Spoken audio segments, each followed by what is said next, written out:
શું દોસ્તો મજામાં? હું તો મજામાં જ છું. આપણું છે ને આનંદી કાગડા જેવું છે. ગમે તેવા દુઃખમાં પણ આપણે આનંદમાં જ રહેવાનું. અને મારે તો દુઃખ પડે એવા પ્રસંગો ઘણા આવ્યા જ કરે ને. હમણાં થોડા દિવસ પહેલા અમારી સોસાયટીના મિત્રોએ ચાલતા અંબાજી જવાનું નક્કી કર્યું અને સૌથી પહેલી તૈયાર થઈ ગઈ મારી સુશીલા. હવે ચાલતા જવાનું મારું કામ છે. હું સોસાયટીના કમ્પાઉન્ડમાં નથી ચાલતો. બોલો, આપણે શું ઘરેથી નીચે ઉતર્યા, કિક મારી સીધા ઓફિસથી ઉતર્યા, કિક મારી સીધા ઘર ભેગા. હવે સુશલી આગળ મારું કાંઈ ચાલે નહીં એટલે મેં ચાલતા જવાની હા પાડી.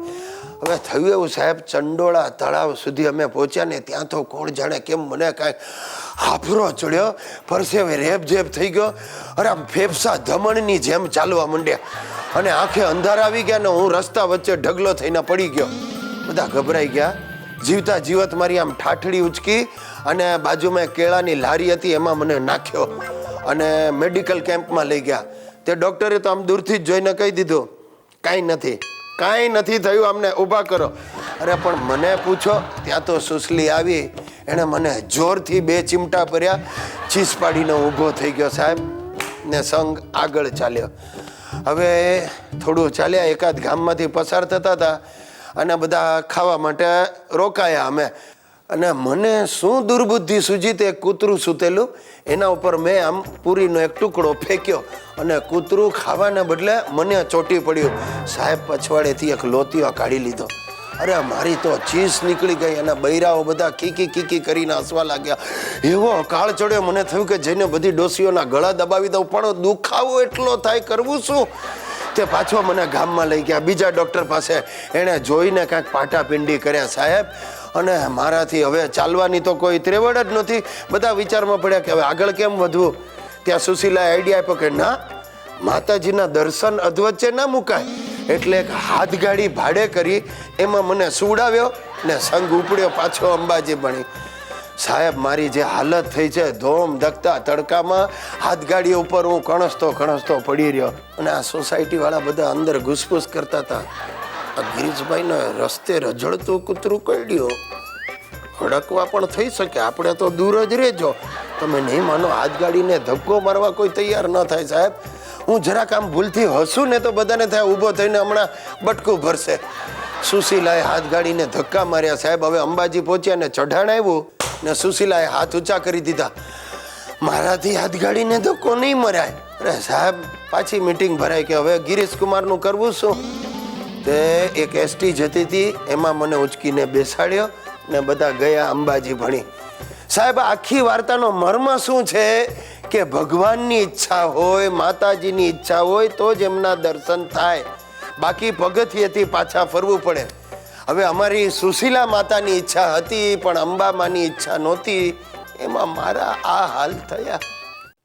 મિત્રો આજે મારે તમને આનંદના સમાચાર આપવાના છે. જોજો લ્યા, મારે ત્યાં બાબુ નથી આવવાનો. મારો બોસ મૂળજી મગરમચ્છ નિવૃત્ત થાય છે 2 દિવસ પછી.